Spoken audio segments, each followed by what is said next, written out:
Fala pessoal, sejam bem-vindos a mais um vídeo. Eu me chamo Felipe Udi e sou analista CNPI, número 2434, e hoje nós vamos falar da 3tentos, tá? Então a 3tentos é uma empresa aí muito interessante do setor do agronegócio. Um amigo pediu aí, a gente não está com tanto tempo para falar, porque eu estou com um serviço de análise, né, que está até aqui na camisa, Prêmio Investimentos. Então se vocês tiverem interesse, tem um link na descrição do vídeo.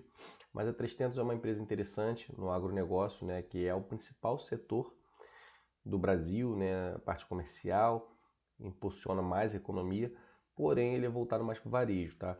Mas ela tem uma parte industrial também. Essa parte industrial tende a se beneficiar mais com a queda da Selic, né? O setor industrial tende a se beneficiar mais quando a economia está mais aquecida. Então vamos lá, falar um pouquinho da 3tentos, os resultados do segundo TRI. Lembrando, pessoal, que a gente tem alguns vídeos de apresentação do modelo de negócio da empresa, conhecido como Investor Day. Eu vou deixar os cards aqui em cima, tá, do vídeo. Então, se vocês tiverem interesse em acompanhar, entender um pouquinho mais, os vídeos mais completos, mais longos, né? Eu fazia vídeos de 40, 50 minutos, agora eu estou fazendo uns vídeos um pouco mais corridos. É só vocês entrarem aí nas playlists do canal, tá? Então aqui, ó, ela está com um crescimento bem robusto, né, da receita. Lembrando que nesse setor de varejo, em qualquer varejo, tá? Ou setor industrial, as margens são mais apertadas. A gente espera empresas de crescimento, a 3tentos é uma empresa de crescimento, já tem um valor de mercado alto, acho que é por volta de 7 bi, né? Mas é uma small cap ainda, até 10 bi pode ser considerado uma small cap. E a gente espera que small cap cresça, assim, a receita acima de 15%, né? Na faixa de 15% e tal. Então a gente vê como está crescendo muito e o lucro também. Mas provavelmente esse lucro aqui é por conta de uma questão de resultado financeiro. Então a gente vê que eu falei, né? Ela tem a parte de grãos, né? E a indústria, né? Ela tem a parte de indústria também para tornar esses grãos, como é que eu vou dizer? Chegar numa produção mais refinada, tem parte de soja também. A originação é quando você pega aí com agricultores, o pessoal que faz esse plantio, você recebe, aí faz a separação da semente, da planta, enfim. Então tá com um ciclo bem acelerado, fizeram uma revisão do guidance aqui para cima, a empresa vem sendo bem impulsionada. A gente vê como teve uma alta bem expressiva, tá? O lucro bruto também cresceu bastante. EBIT ajustado, a gente vê que já não cresceu tanto, já está com ajuste, né? Então tem alguns ajustes aqui. Sempre muita atenção quando vocês forem analisar também para tomar uma decisão de investimento, porque esses ajustes às vezes podem não refletir o lucro real, operacional, lucro líquido ou até receita real, tá? Porque às vezes pode tirar alguma coisa que é muito importante na análise. Em alguns casos não, tá? Quando é uma empresa que a gente já sabe que é redondinha, como é a 3tentos, ajuste em geral não tem tanta relevância, tá? É até positivo. Então a gente vê que o lucro, tudo crescendo, mas vocês podem ver que vai perdendo o crescimento até lá embaixo, tá? Então cresceu aqui lucro bruto 97, EBITDA 46 e lucro líquido 20. Isso é normal do setor, porque ela trabalha com varejo, né, vendendo para comerciantes, para geralmente pequenos comércios ou pessoas jurídicas que trabalham nesse segmento do agro, mas ela também tem indústria, que também não tem margem alta.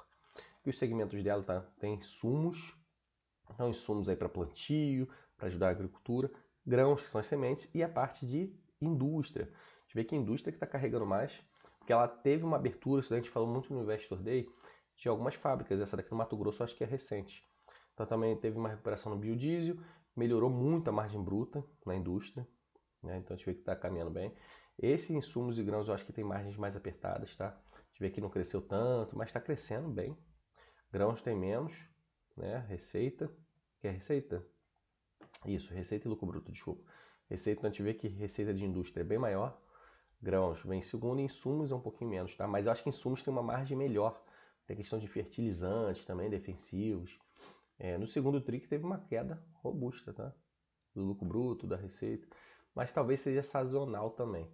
Então teve aqui, ó, grão impulsionado pela comercialização de soja, mas teve uma queda no preço das commodities de soja.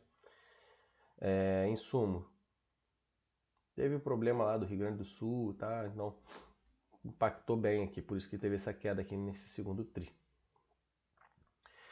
Despesa operacional impacta de uma maneira considerável também, tá? Na 3tentos, porque ela tem um varejo aí para a indústria do agronegócio. Impacta então lá em cima na margem bruta, mas impacta também embaixo, né? Diferente de outras empresas, outros segmentos, que o impacto é maior lá em cima, como construtora, despesa operacional é ínfima. A gente vê que teve cadê? Crescimento aqui, frente ao ano passado, pequeno, tá? Despesa de vendas gerais administrativas, 3,7%. E no segundo TRI teve um aumento um pouquinho maior.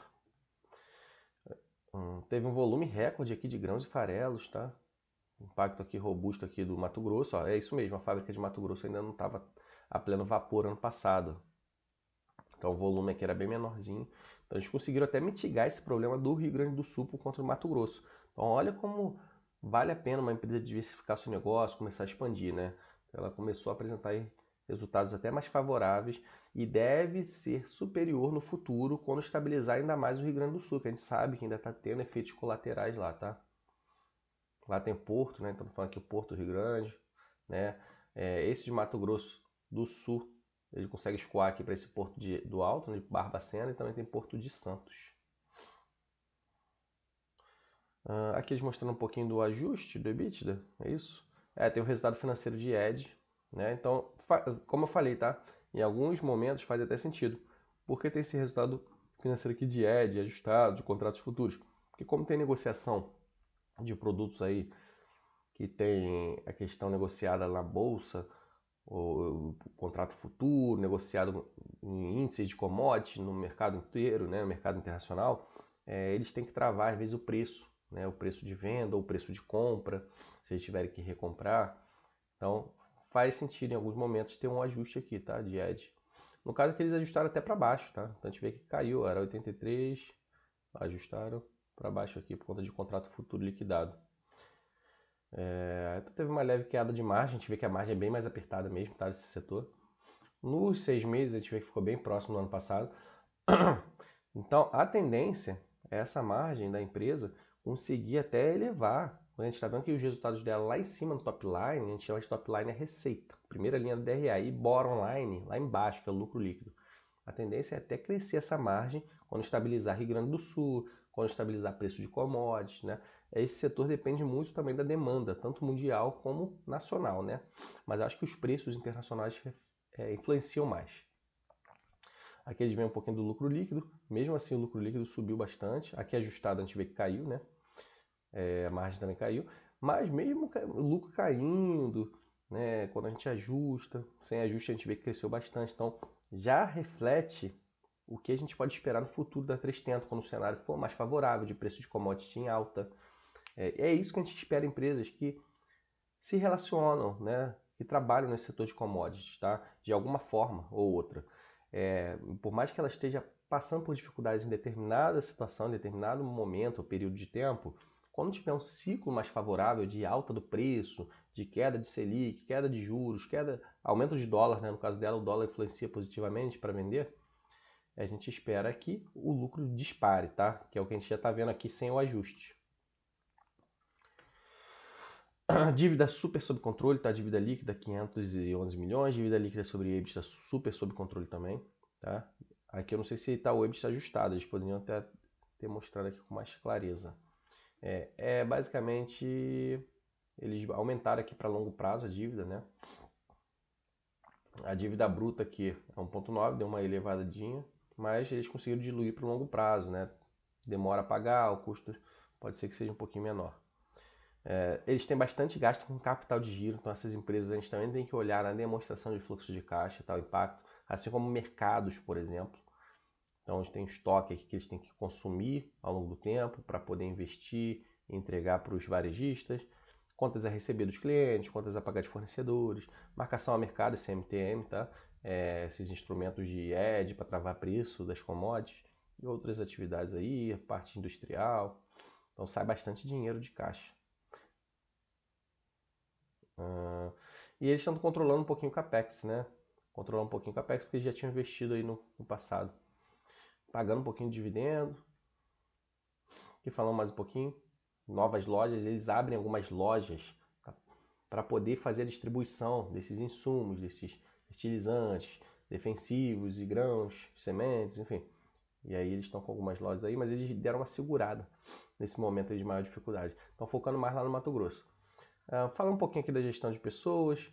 A gente tem aí uma estrutura de gerência, de supervisão dessas lojas também, tá? Tem que ter uma comunicação muito boa. Aplicativo para chegar mais próximo dos fornecedores, dos clientes também. Então, estou com umas perspectivas de abrir novas lojas, até no Rio Grande do Sul também, recuperar um pouquinho de margem, ter uma contribuiçãozinha aí de biodiesel, enfim, e ir aumentando ao longo do tempo. Então, essa daí foi a apresentação da 300. Deixa eu voltar aqui para a minha tela. Apresentação aí curtinha, mas é uma empresa bem redondinha, que eu gosto bastante. Não é pequenininha igual outras que a gente vem acompanhando aí, mas eu acho que cabe bem numa carteira de investidor. Ela tende a dar um boom aí no futuro, se você tiver paciência, né? Como a gente sempre fala, bolsa de valores é para médio e longo prazo, acima de 5 anos. Então, às vezes, a empresa está apresentando resultados, mas o mercado demora a jogar para cima. Se você tiver interesse, pessoal, dessa análise ou outras com valuation, com acompanhamento mais de perto, personalizado, tá? Inclusive serviço de análise de carteira, tem um link na descrição do vídeo da nossa plataforma Prêmio Investimentos, tá, pessoal? Forte abraço a todos.